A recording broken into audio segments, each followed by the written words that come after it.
പുനരുദ്ധരിച്ച നെടുമ്പാശ്ശേരി മേക്കാട് ധർമ്മശാസ്താ ക്ഷേത്രത്തിന്റെയും തിടപ്പള്ളിയുടെയും സമർപ്പണം 25-ന് നടത്തും. വൈകിട്ട് 5-ന് പന്തളം കൊട്ടാരം നിർവാഹക ട്രസ്റ്റി നാരായണവർമ്മയാണ് സമർപ്പണം നടത്തുക. 100 വർഷം പഴക്കമുള്ള ഈ ക്ഷേത്രവും 46 സെന്റ് സ്ഥലവും 2 വർഷം മുമ്പ് തളിയൽ കുടുംബാംഗങ്ങൾ യോഗക്ഷേമ സഭയ്ക്ക് കൈമാറുകയായിരുന്നുവെന്ന് യോഗക്ഷേമ സഭ അങ്കമാലി ഉപസഭാ സെക്രട്ടറി രാധാകൃഷ്ണൻ പുന്നശ്ശേരി വാർത്താ സമ്മേളനത്തിൽ അറിയിച്ചു. തുടർന്ന് സാംസ്കാരിക സമ്മേളനം നടക്കും.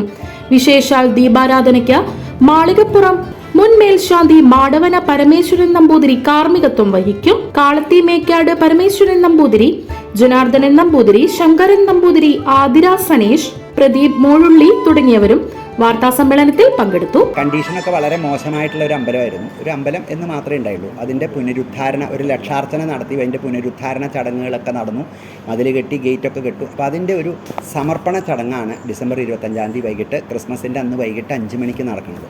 അന്ന് രാവിലെ നിർമാല്യ ദർശനത്തോടുകൂടി സ്പെഷ്യൽ പൂജകളോടി സഹസ്രനാമ അർച്ചനം തുടങ്ങി വൈകിട്ട് വിശേഷാൽ ദീപാരാധന. മാളികപ്പുറം മേശാന്തിയായിട്ടുള്ള മാടവന പരമേശ്വരേട്ടൻ ആണ്, അദ്ദേഹത്തിൻ്റെ വലിയ ദീപാരാധന. അത് കഴിഞ്ഞ് അത്താഴപൂജ. അത് കഴിഞ്ഞ് കഴിഞ്ഞാൽ ഒരു ഡാൻസോട് കൂടിയാണ് 25-ാം തീയതിയിലത്തെ പരിപാടി അവസാനിപ്പിക്കുന്നത്.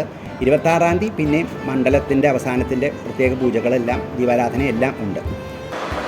2 കൊല്ലം മുമ്പ്, കൃത്യം പറയാൻ 2 കൊല്ലം മുമ്പ് തന്നെയാണ് ഞങ്ങൾക്ക് തളിയിൽ കുടുംബാംഗമായ ഉണ്ണികൃഷ്ണൻ്റെ ഫാമിലി ദാനമായി നൽകിയ സ്ഥലത്ത് അന്ന് നേരത്തെ പറഞ്ഞു പോയ കാട് പിടിച്ച് കിട്ടിയത്. അത് അങ്കമാലി ഉപസഭാ അംഗങ്ങളുടെ നിർവ്യാജമായ സഹകരണം കൊണ്ട് മാത്രമാണ് ഇത്ര ഭംഗിയായിട്ട് അത് നടത്താൻ സാധിച്ചത്. News bureau, Nedumbassery.